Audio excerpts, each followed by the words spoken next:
Welcome everybody. My name is Shadia Igram. I'm the Executive Director of Muslim Space. We are a nonprofit based here in Austin, Texas, where we primarily serve the faith-based, service-based, and social-based needs of the American Muslim community, and then also through serving the wider Austin community.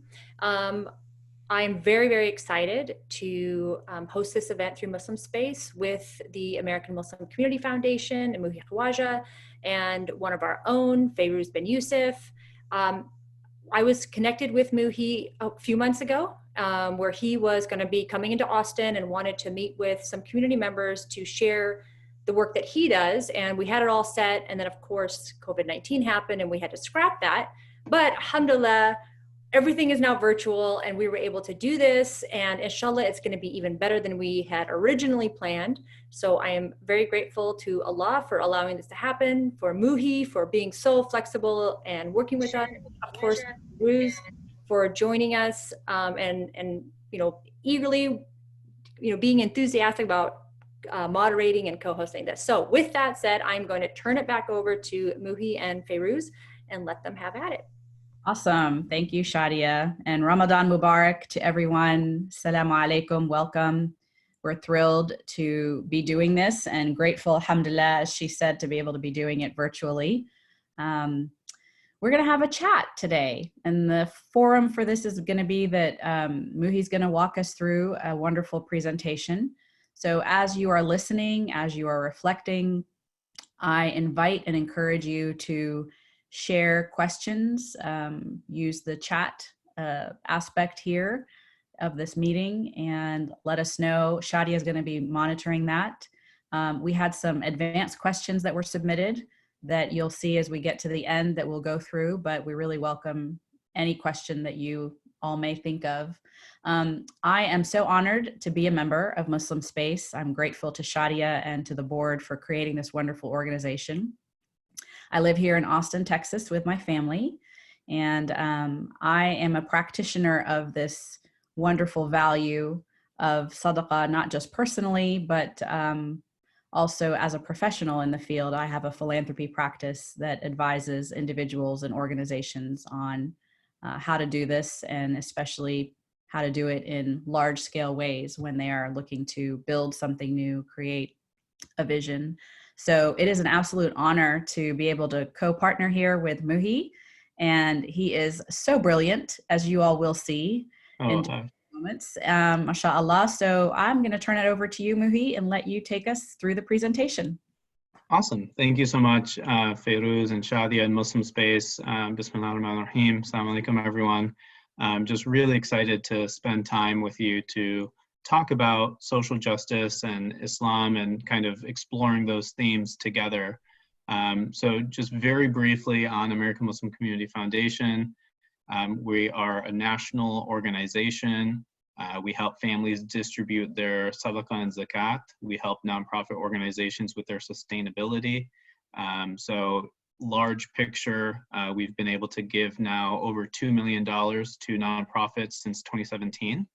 And we have a nonprofit directory. We're doing a daily 5 Fast Minutes podcast in Ramadan, which will lead to a full-length feature podcast afterwards.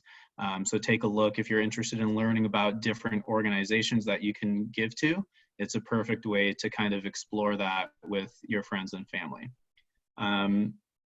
So yeah, let's jump into it. On the flyer, we talked about the verse that says, enjoin what is right and forbid what is wrong. So Fayruz, just kind of like thinking about this theme and this event, like, let's explore that a little bit and unpackage it. Yeah, absolutely. I mean, I think that, this is ingrained for us as part of our faith practice. And what's great to me as someone who has lived here the bulk of my life, although I was born in Libya, is that in this American culture, philanthropy and the practice of philanthropy is very much a part of the fabric of society here. And you can be whatever faith you are and practice philanthropy. But what to me is most beautiful is the fact that this is part of us as Muslims as well. And so Muhi, you're teeing up these Qur'anic ayat for us, and then we'll see here in a moment, even Hadith, I think is very special if you want to kind of talk a little bit about this first one. Yeah, of course. And, throughout our teaching, and, I'm like a Sunday school kid that, this is my level of education. So don't like think of me as anything more than that. But just being able to take benefit from these ayat and reflecting on how our faith guides us to do what is right and help other people. I'm continuously inspired as I continue to learn more about Islam every day, how we can best practice this faith with other people as well. And if you think of all of the different pillars of Islam, Hajj is like super congregational, right? It's a mass gathering of people. Prayer, again, you're encouraged to do it with other people. And I was just on a webinar yesterday where they were talking about how zakat is one of those things that necessarily is done more individually, right? But all of these other things in our faith that we're guided to do is so congregational. So I really thought that was enlightening when I heard that. And the whole idea of social justice, of trying to help other people in need, is in line with philanthropic values, really, because the definition of philanthropy is love of mankind, right? And what better way to show that love than to call people to what is right and kind of guide them in saying, like, that's probably not the best thing for us to do as a collective society, but let's steer towards things that would benefit society as well. Hey, Muhi, one thing that I also want to just interject in this time that we're in, that I've read a lot about and I've been talking with colleagues and friends about, is that in a very bizarre kind of way, this COVID-19 situation is leveling the playing field, for lack of a better sort of term. Early on in this pandemic, we were visiting, before sort of everybody was told shelter in place, my in-laws in Houston. And my father-in-law, who had gone to the Jummah prayer that day, was sharing with us what the khatib was talking about. Mm-hmm. And it was really quite fascinating, but it was like saying, all of you who are facing injustice, those of you that are in refugee camps, those of you that are struggling in countries like mine, for example, where I know my relatives in Libya are dealing with civil infighting and war right now, and things bombing and going on all around them. It's sort of this message of, I hear you, I've not forgotten about you, and I can send something as little as this little virus to the world at large and create total mayhem, right? And I know that can sound really grim, but in a sense, it's like we have seen such a disparity happening in our world as of late. The people that are earning so much money, the lack of care for those who are in need, who are hungry, who are lack of shelter, not safe, no medical help. They may be in political regimes that don't care for them. So it's an interesting time. And again, we're drawn back to and called to our faith to reflect and think about this social justice value of, we need to take care of one another. We are called upon to give back to the extent that you can, mm-hmm. And be thinking about those who are without, for lack of a better term, again. Yeah. And I would say, there's the saying of like, God is nearer to you than your own jugular vein, right? And for people who have faith, I think that's very a good reminder, but it's also something difficult, especially when you're talking about this dichotomy of like people going through things that are so much worse than we've experienced, right? And how can they have that same perspective when that's their reality? So I wholeheartedly believe that, this pandemic, it does have silver linings, and one of them is just the community coming together and showcasing like, what can we do to help, right? I feel like everybody was just right on par with like, what can we do to help those in need? What needs to be done? We saw campaigns that raised hundreds of thousands of dollars to people to help people with financial hardship. We saw people sewing masks and delivering them places. We saw so many great things. And I think that's really the essence of this verse as well. Beautiful. Thank you. So here's another verse that kind of reminded me of social justice in Islam, and definitely want to point out that this is in the chapter 4, An-Nisa, that is dedicated to women. So, you know, it's not to miss that point either. But the verse says, when you judge between people, judge with justice. So it's being very clear that there will be times when people have disputes, right? There will be times when people are at odds with one another. But there's another verse in the Quran that also says, like, and I may not say it completely perfectly, but allafa bayna khulubukum, like bringing the hearts together, right?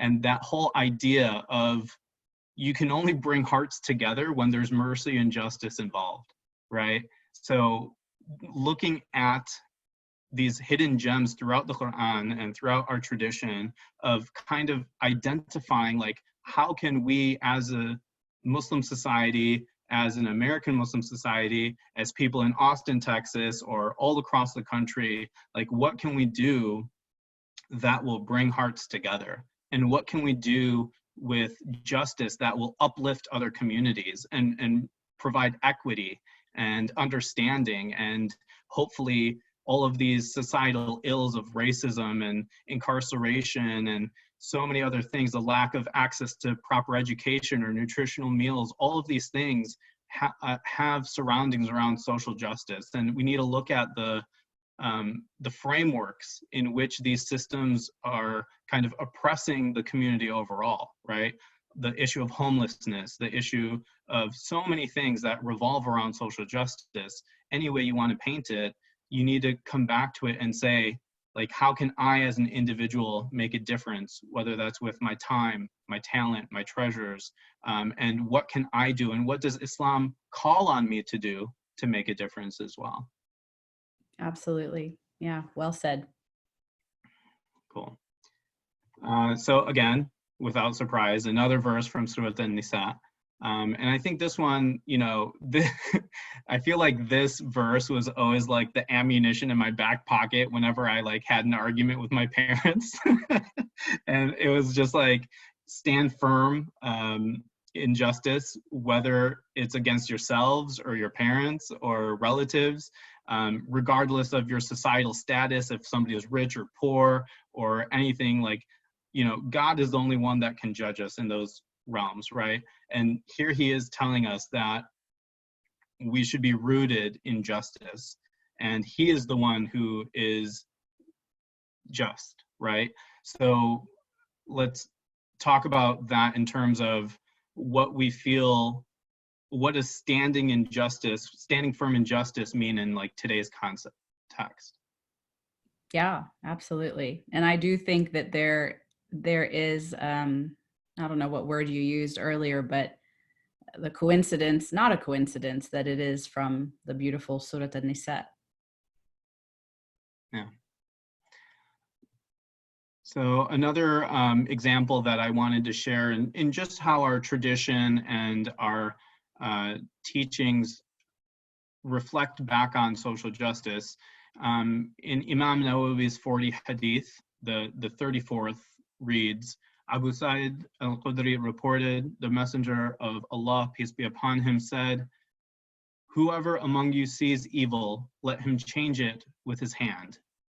If he is unable to do so, then with his tongue. If he is unable to do so, then with his heart. And that is the weakest level of faith."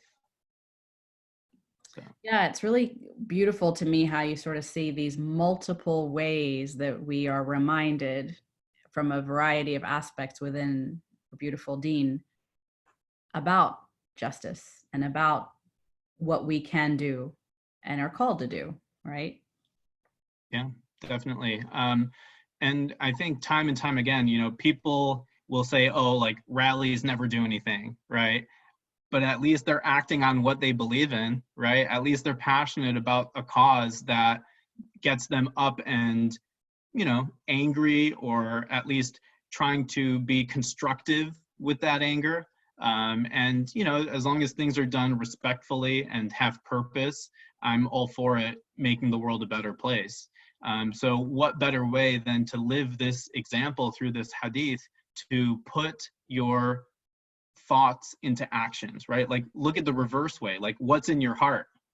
And if you want to expand on that, then take action, right?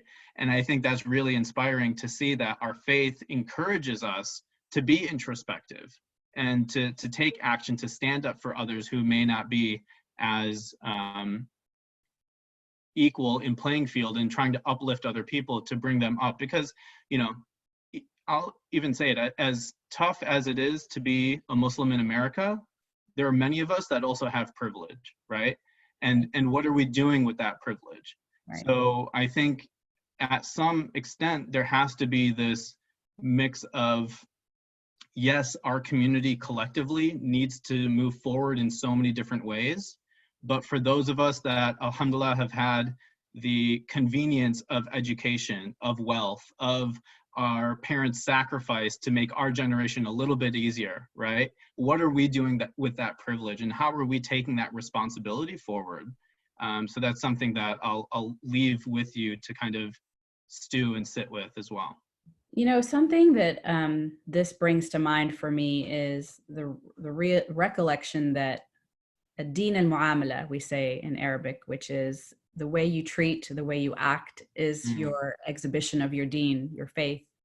And, living here in the United States, I think that there is a tendency, I watched this with my own parents. They were so fearful. Obviously, we were like, we never say we were Libyan or Muslim for fear of retaliation or whatever might happen.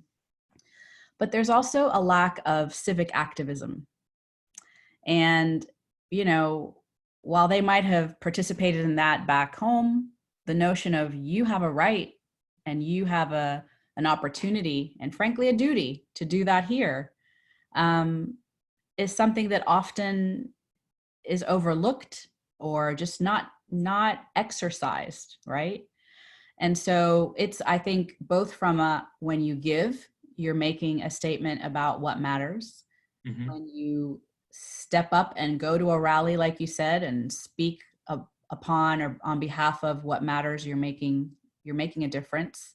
And it's like those things all come together. When you serve on a board and you advocate for a cause, whether it's abuse or homelessness, education for all, you name it, equity, you're making a difference. And so I think that we have to realize, especially those of us Muslims that do live here in the United States, that we have the beautiful opportunity to do what we're called to do in our everyday lives right here. And, it wasn't until the Arab Spring when somebody with a big megaphone in front of the state capitol in Texas said it was a time when there was like this no-fly zone over Libya, and someone's like, are there any Libyans here? And Malik and I, my husband, looked at each other and we very slowly raised our hand, but it was this fear of like, well, we shouldn't say. We were always told growing up, don't talk about where you're from for fear of discrimination, right? Well, we're in a very different stage and a very different era now. I'm not saying that there's still not discrimination. There's a lot of it, especially in the climate that we've been in. But safely, how can we make a difference? And I think that's the opportunity before us. For sure. And, there's going to always be some percentage of people who are just apathetic, right? They're like, in every society, there's someone who may not feel like their voice matters, right? But what can we do to uplift their voice, even if they themselves won't be the ones to fight for themselves, right? And I think that's also poetic in a sense of like, Islam teaches us to speak for those who are oppressed, right? And what can we do to uplift those voices? So I think in today's world, and we'll get to this a little bit later as well, is like, how can we use our power and privilege, as limited as it may be, to our benefit collectively. And, you know, obviously with 2020, we have the census going on right now. That's one easy way that families can participate. And then it's an election year, right? And every year is an election year, but this is going to be a very critical, contentious political time for us as well. So just some things to think about on that level. Absolutely. So I also wanted to highlight a few different examples throughout Islamic history of scenarios in which there were some themes of social justice. And of course, with all of the prophets, they had to rally their people. They were like the original startup co-founders of like Islam, right? They were the ones who were calling people to God's way. They were the ones that had to pitch their idea. They had to refine it. They had to talk to people who were living in a society that wasn't as reflective or wasn't as appreciative of faith, right? And he was taking, and they were taking people in that time to think of self-empowerment, to think of how can we change these societal ills that we see around us. So for me, even the example of Prophet Musa alayhi salam and Fir'aun, or the Pharaoh, you know, he continuously had to uplift the people around him against the Pharaoh, right? So there's the example of when he threw his staff down and it turned into a snake. And then the Pharaoh was like, oh, this is just like magic, and I can bring a whole bunch of magicians and they can do some same stuff. But then, you know, Prophet Musa's miracle was then realized and people started following him. And that obviously upset Fir'aun, right? He was like, why are people following this one guy who isn't the ruler, I'm the ruler, all of that stuff. So that further enraged him. And we know the story, famine hits the area. Musa alayhi salam takes the Bani Israel to the Red Sea, and that's the story that we know of that plays out through the Qur'an. So we know how that one ends as well. And it takes Prophet Musa alayhi salam to lead people through that scenario and bring them to, you know, avoid a tyrannical leader and to uplift that community. God takes his side and helps him secure their destiny that way. So, you know, there's examples like this throughout Islamic history, and we'll just briefly go through these as well. And similarly with Prophet Yusuf alayhi salam, right? His father saw in a dream that he would be selected and would favor him. He was his favorite son, right? And he said to Prophet Yusuf, like, you know, try not to share this with your brothers, or he was fearful that his siblings may do something to him, and his brothers left him behind in a well, right? We know how the story goes. But even from then, luckily, by the grace of God, there was a passing by merchant caravan that picks him up, and they take him to Egypt. But then he falls through more hardship, right? He was seduced by the chief minister's wife and then sent to prison falsely, right? And through some other miracles, he was then able to earn the trust of the current king of the time. And then he himself grew into a position of power, right? And for Yusuf alayhi salam to have that life experience, to be on the other side of injustice, but then come through that and then be just as well with other people, that is a telling example of how we should be acting as leaders in the community. Anything you want to share on those two, Fayruz? I'm just loving listening. It's awesome. It's just, again, a repeat of multiple examples that call us to have this conversation, really, and be thoughtful and thinking about those ways that we can be active in this space. For sure. So, you know, obviously can't leave out Prophet Muhammad sallallahu alaihi wasallam. And throughout history, you know, he had to negotiate contracts with so many different tribes, and he had to be the one who was trusted, right? That he was known as the one who would speak truth, and people would entrust him with their goods as they would go on caravans and travel, right? So having that as his characteristic before he even was called to prophethood, right? He was already leading by example before that. And that's something that we should also consider, is he didn't reach his prophethood until much later in his life, right? And his whole life, he was already living in a just way. So it's not something that only prophets can be just, right? This is something that all of us need to look into, of how can we in our daily lives take this and implement it. And, you know, he, Sallallahu Alaihi Wasallam, sought to fix a broken system.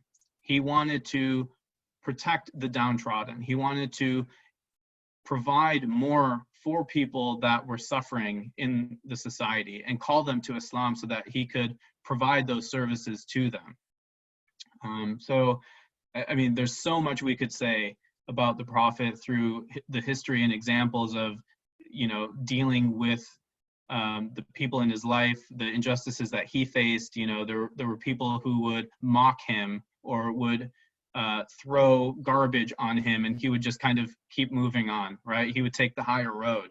And even in the sense of helping other people, there are so many instances in which he was able to help other people, cure them of their illnesses through miracles and through his relation with God and everything like that. So again, we should look to how can we benefit those around us, those in our spheres of influence, those who we have in our friends, in our family, and what can we do to kind of uplift them as well.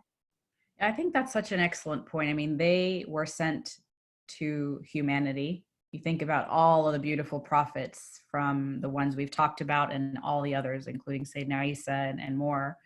They were sent to be an example. And I think we're all called to be an example too, to our communities, to our children.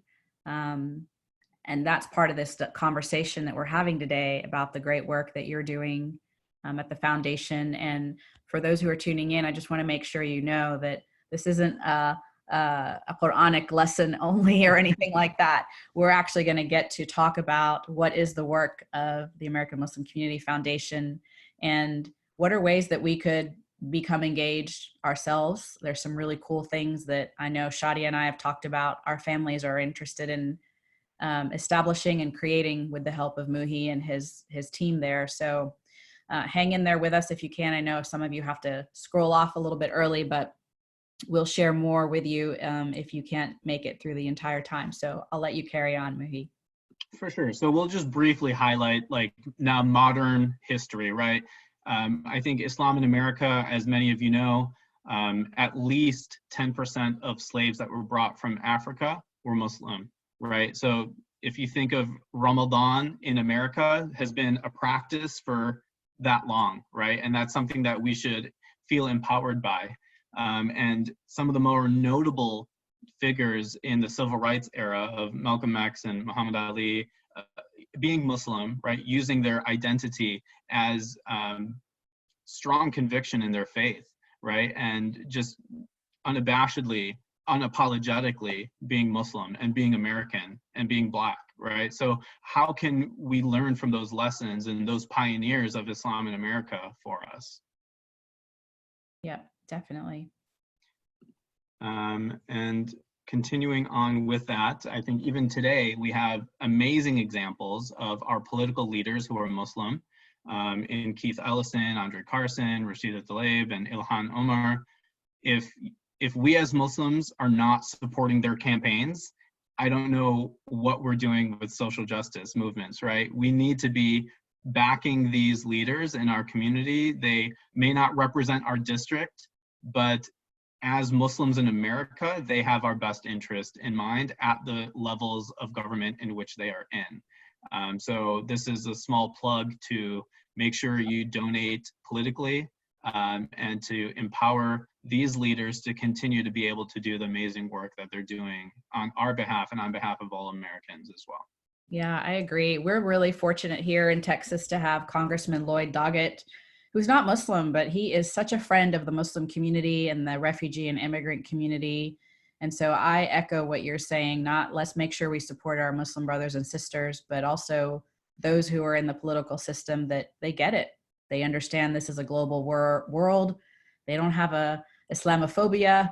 They are friends, and they are incredibly supportive of us as, you know, human beings living in this fine country. Definitely. And I think I remember seeing a stat saying that there were over 90 Muslims who ran for office in 2018.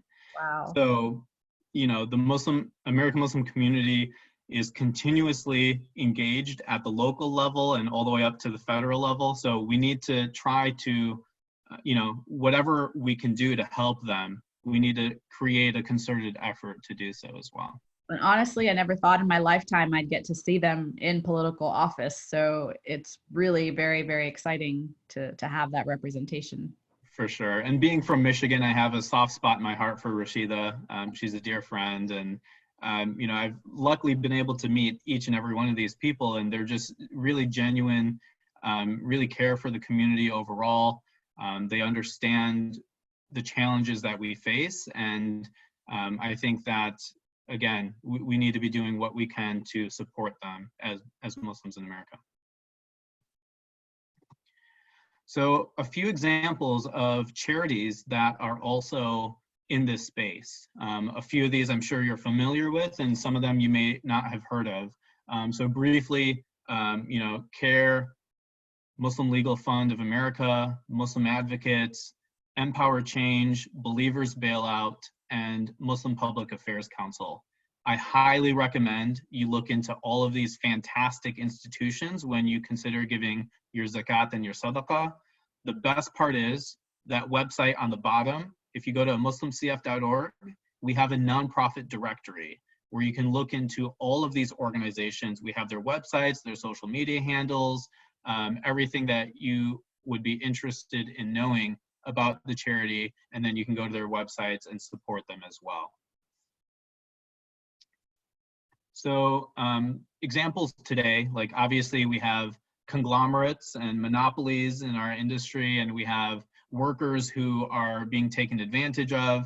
So, you know, without naming names, I'm sure you can think of a place that just delivered a package to my house or your house. And there are people who are being mistreated in these workplaces, right? So places like the ACLU can come in and represent those workers and help protect their rights and liberties and stuff like that.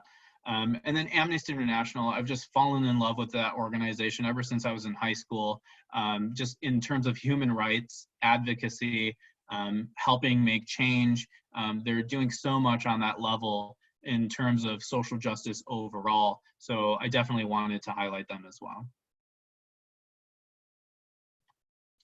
So now jumping into the crux of it, like in Islam, again, we started off with talking about zakat, right?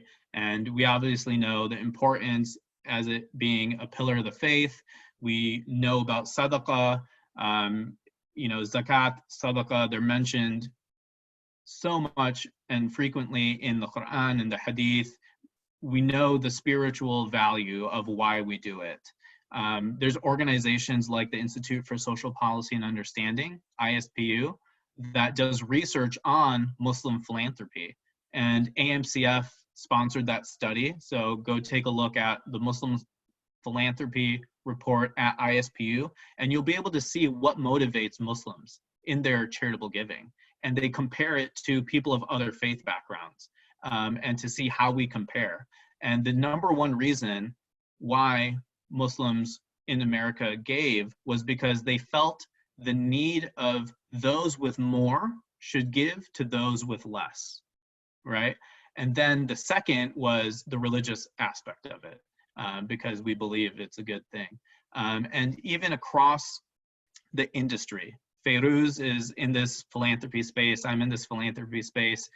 The research done by Giving USA showcased that Americans gave $427 billion $427 billion in 2018. And if the Muslim community is only 1% of Americans, can we confidently say that Muslims in America are giving 1% of that?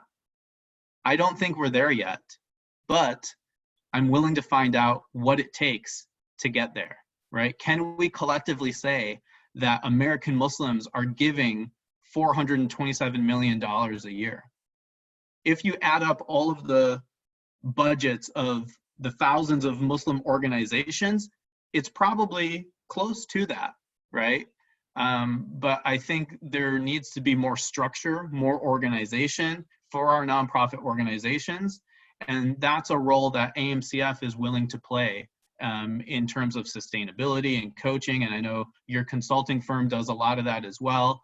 So kudos to you for being in this space, Fayruz, because the services that you provide are exactly what our nonprofits need to thrive.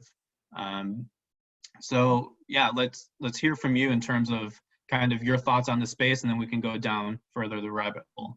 I love statistics. Data is my friend. It should be all of our friend, because that's, you know, hardcore evidence of what's really going on. I think, first of all, people are blown away that that much money is contributed in this country annually.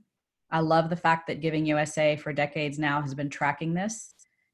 We won't know the 2019 numbers till June, because that's the timing of when this comes out. And for people who might be wondering about, oh, well, what's this pandemic going to mean for giving? A couple of weeks ago, I had heard that $5.1 billion had already been given during this time.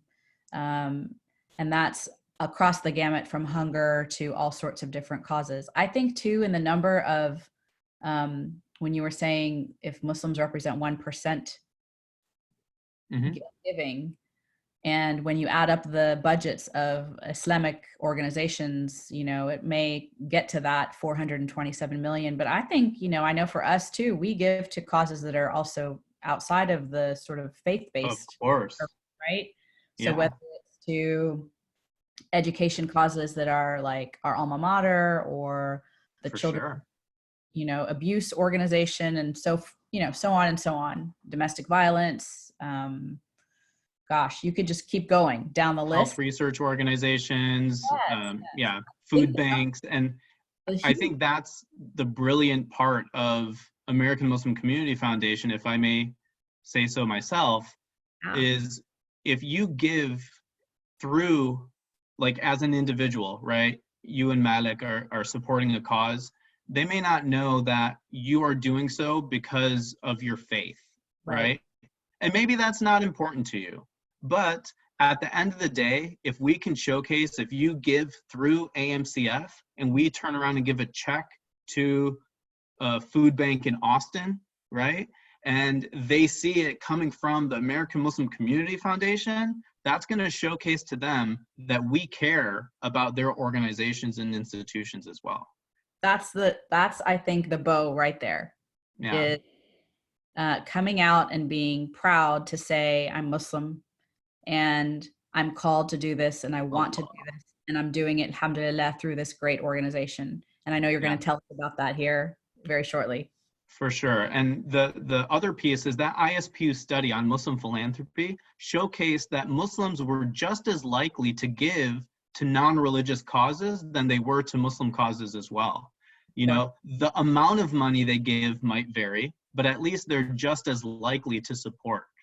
So, you know, we see all the mailers that come to our houses, right? From like the Cancer Society or American Diabetes Association or March of Dimes, and our alma maters targeting us for more money and funds. But I know some people that without batting an eye, they'll send something back every single time, right? And it might add up at the end of the year to a handsome amount, but at least each time they're giving, right? So this practice of sadaqah, this practice of philanthropy, you know, it's continuously said that charity does not decrease our wealth, right?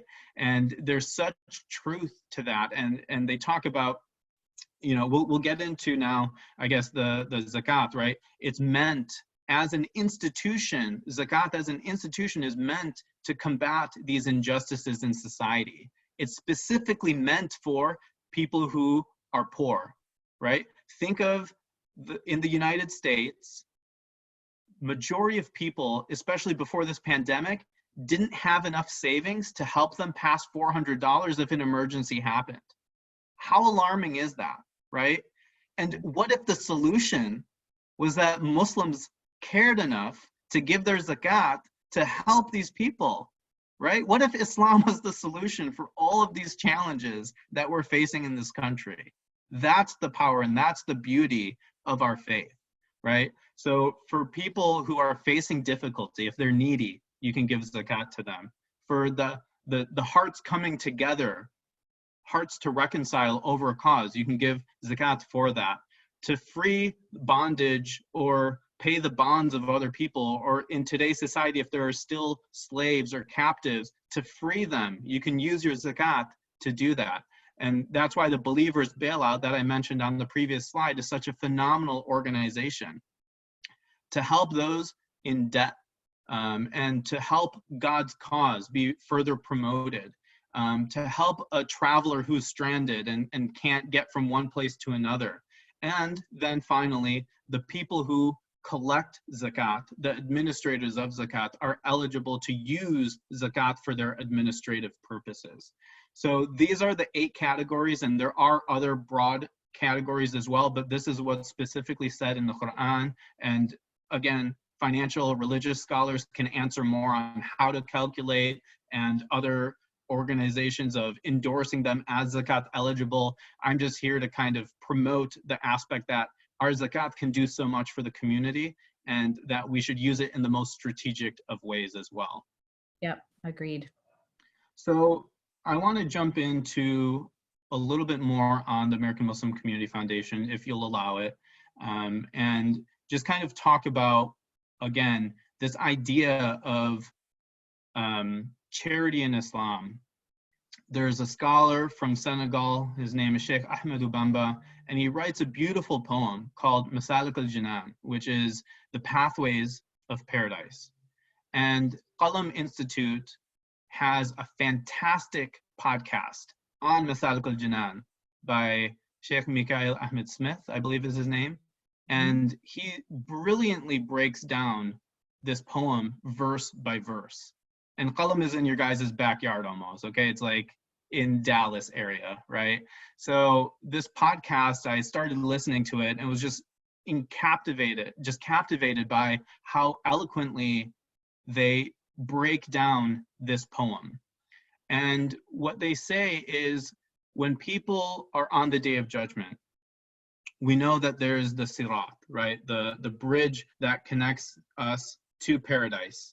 And as we try to cross that bridge, there are going to be instances from our life that come back to us and say, oh, at this point, so-and-so happened, or at this point, you said this or that or the other.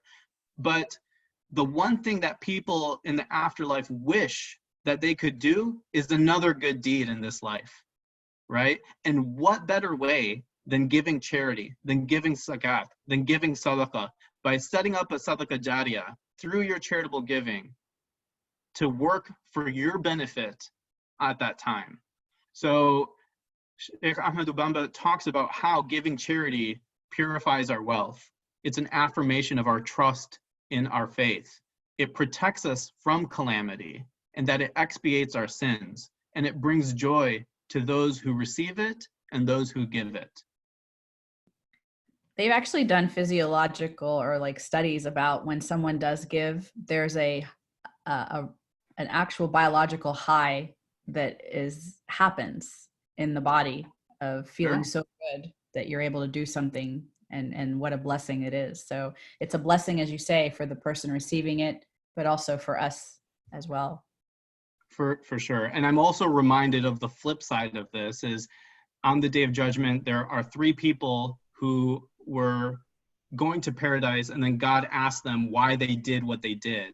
And it turns out that their intention wasn't the purest. It was for themselves. It was their ego, right? So the flip side of this is being super careful about Is it because I want fame and power? Is it because I want to be known as somebody who is very generous? Is it because of these things or the other? So our faith has a very well-balanced nature of how we should do this. And even in the Quran, it says like, or maybe it's Hadith, again, I'm not a scholar, so don't quote me, but there's a tradition that talks about the left hand not knowing how much the right hand is given, or vice versa, right?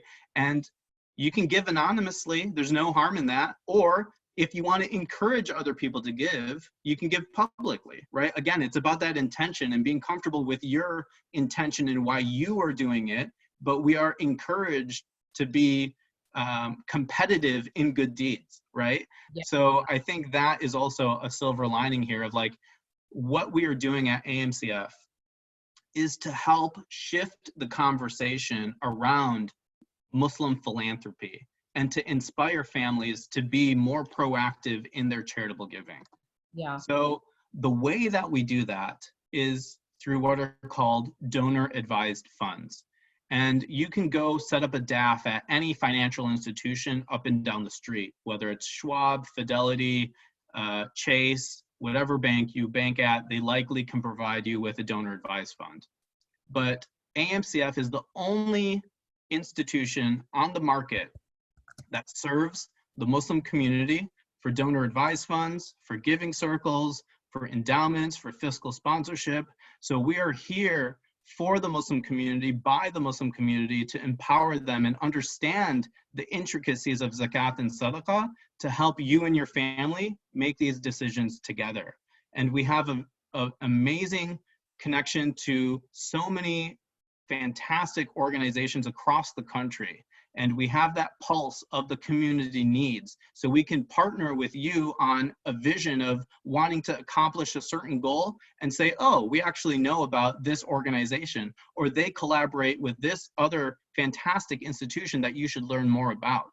So we're always in the know of great projects. And if we're not, we'll do the research to make sure that we understand which causes matter to you and how you can make the most impact. So a donor advised fund, on the very simple term, is think of a savings account that is for your charitable giving. And you can put money into it when you want, and you can distribute money to a charity when you want.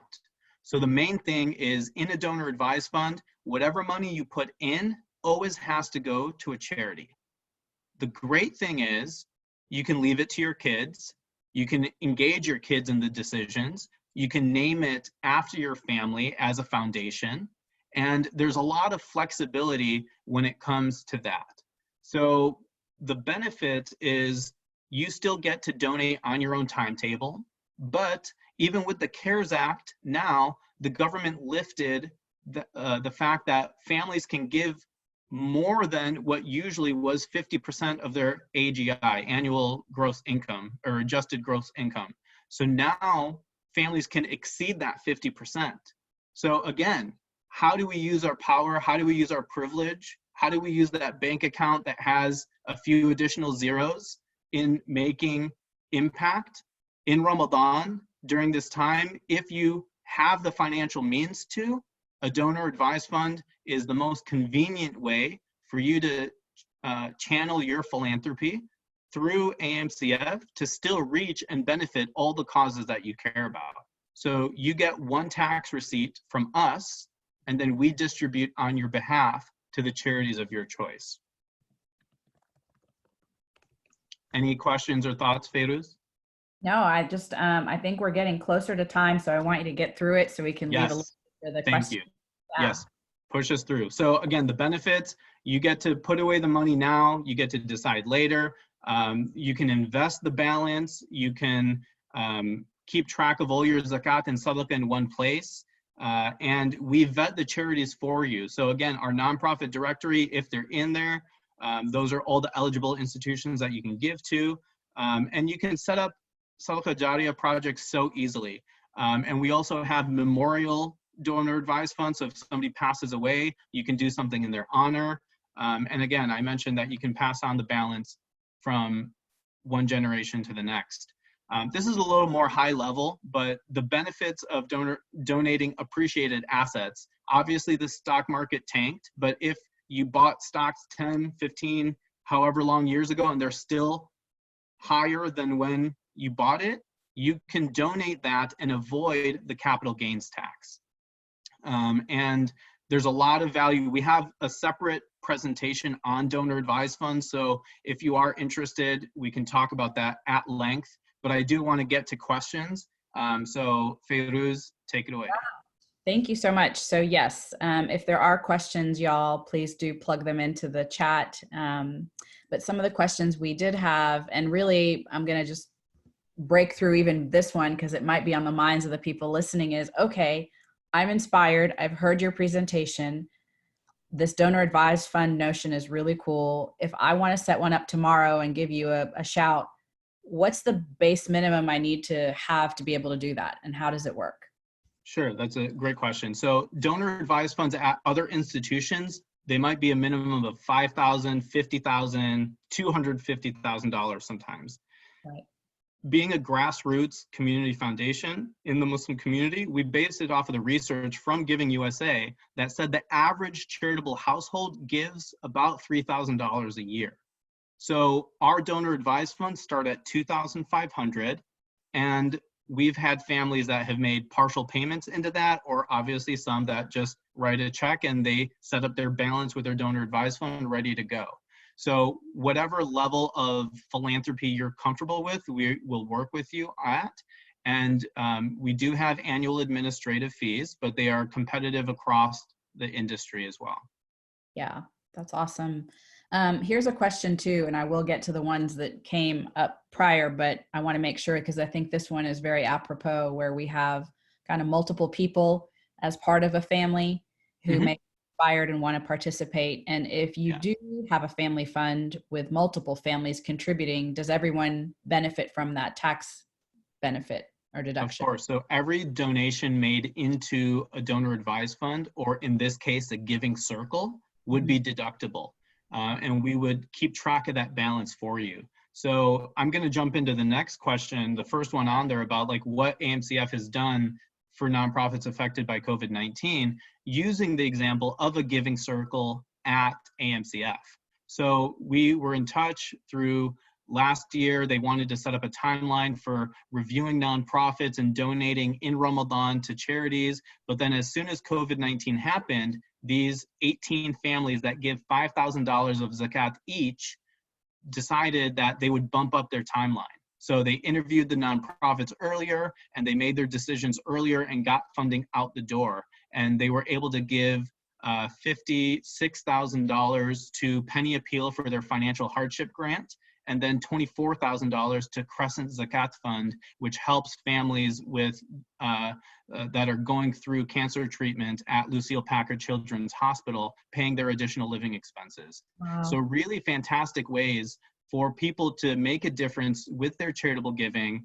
And then on top of that, we set up a campaign that's ending tonight on LaunchGood. If you go to launchgood.com/AMCF Cares, you'll see a campaign that we set up in early April that is for mosques to support their imams and their staffing. So it's to help with operational costs at these mosques across the country, and then nonprofits will apply to us for that funding. So again, as a community foundation, we're hosting grant cycles.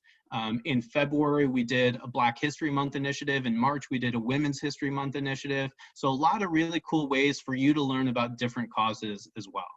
Wow, that's very cool. So the Giving Circle, talk a little bit about that, how that works. Is that where multiple groups come together and pool their money? Is that what you're describing? Yeah, so in this case, it was these families all knew each other. They were family friends and they wanted to give together. So that collective $80,000 was for them to distribute, and they voted on different charities. Each family nominated a different charity, and the charities came in and did presentations, and then they decided on two. That's really cool. What downsides would there be, if any, between having a DAF and a private family foundation? So the main thing is, in this industry, if you have $3 million to $5 million to put into a private family foundation, then it's worth it. If you have less than that, you might want to think of a trust or a donor advised fund. The main difference between a donor advised fund and a private family foundation is in a private family foundation, you can hire staff, you can expense a trip, you can do other things, where a donor advised fund is really limited in only giving to a 501c3 charity.